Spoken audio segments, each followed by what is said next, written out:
Hiraga Gennai, Japan's first multi-creator, ended his life in prison. Why did such a revered figure meet a tragic end, so contrary to his great accomplishments? He restored the Eleciter, electrostatic generator, spread Western painting techniques, and created countless inventions. His genius truly made him the Leonardo da Vinci of the Edo period. Yet, the place he ultimately arrived at was not a glorious stage of invention, but a cold prison. In fact, a more astonishing truth lay hidden behind this fate. Why did a genius of this caliber die in prison? This video will reveal the catalyst for Gennai's downfall, the truth of his death, and the real nature of his multifaceted talent. Now, let's delve into the untold aspects of Hiraga Gennai's life and the truth behind his tragedy. In this main feature, we will also explore his character in detail. Hiraga Gennai was born in 1728, the 13th year of Kyoho, in Takamatsu Domain, Sanuki Province, which is present-day Kagawa Prefecture. His father's family served a samurai clan. From a young age, Gennai displayed extraordinary curiosity and a thirst for knowledge. His interest in medicinal herbs and flora and fauna, in particular, was exceptional. In his teens, he studied under a Confucian scholar of the Takamatsu Domain, solidifying his foundation in herbalism. Later, he traveled to Nagasaki, where he had the opportunity to encounter Rangaku, or Dutch learning, which was cutting edge at the time. At the age of 26, he finally moved to Edo. There, he studied under Tamura Motoharu, a master of herbalism, further deepening his knowledge. It was around this time that his talent as a multi-creator began to awaken. He would continuously make groundbreaking discoveries and inventions in various fields, challenging conventional wisdom. Especially famous is his restoration of the friction electrostatic generator imported from Holland, commonly known as the Eleciter. It was a device incomprehensible to most Japanese people at the time. Gennai painstakingly disassembled and researched it, finally unraveling the Eleciter's mechanism. He successfully restored it, astonishing people with the power of electricity. Beyond science, he also showcased talent in literature. Inspired by Sugita Genpaku's Kaitai Shinsho, New Book of Anatomy, he also self-taught Western painting techniques. Furthermore, he actively engaged in writing, producing numerous entertainment works for commoners, such as gasaku, popular fiction, and jururi, puppet plays, under the pen name Furai Sanjin.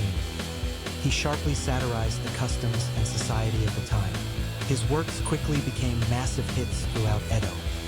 Gennai's versatility didn't stop there.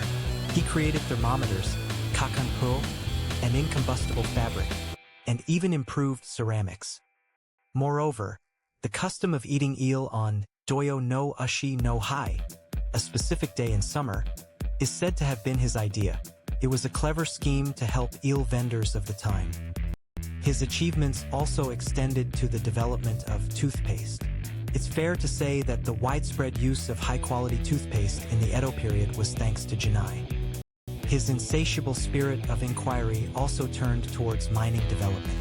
He excavated gold and silver mines in Chichibu and presented proposals to the shogunate, demonstrating his acumen as an entrepreneur. His activities truly befitted the title of Japan's first multi-creator. However, his life was not always smooth sailing. Despite such immense talent, Gennai constantly struggled with financial hardship. The expenses for his research and activities were enormous. Although he had patrons, there were limits to supporting all his diverse endeavors. Gennai accumulated debts and often faced severe financial difficulties.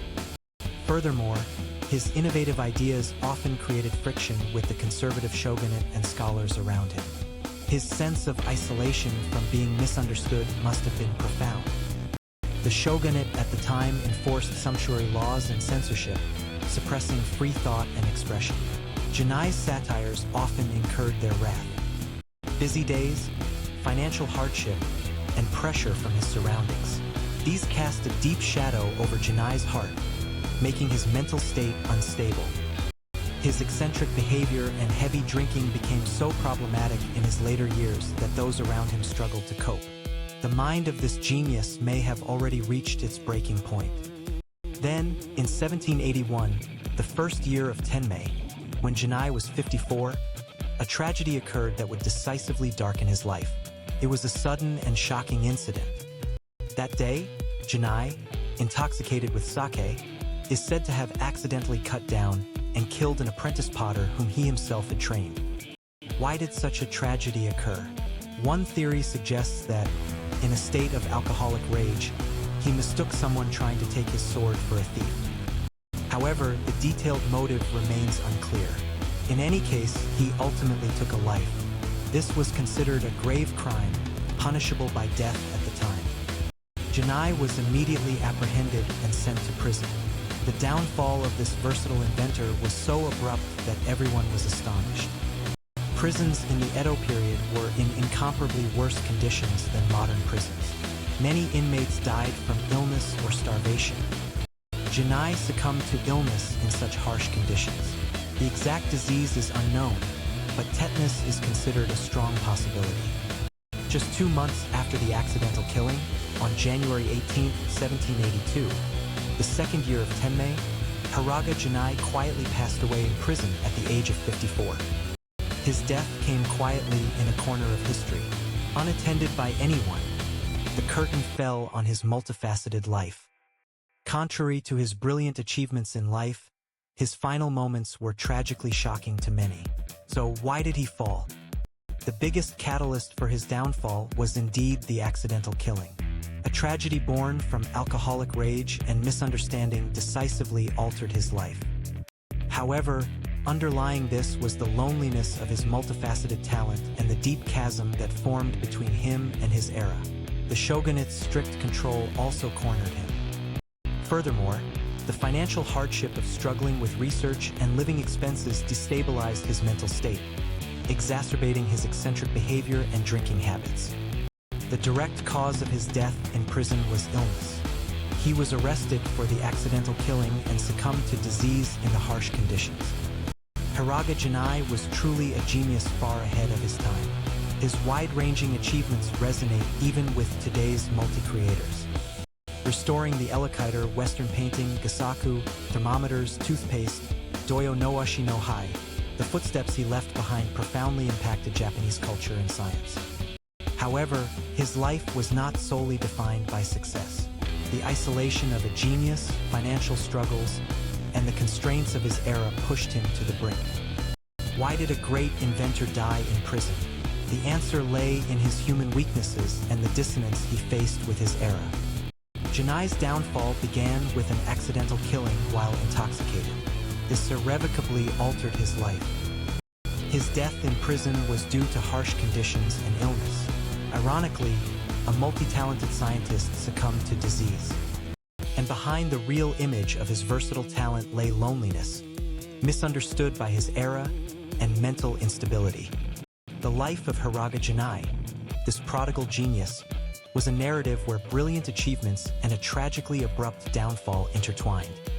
The glory of a genius and human weaknesses.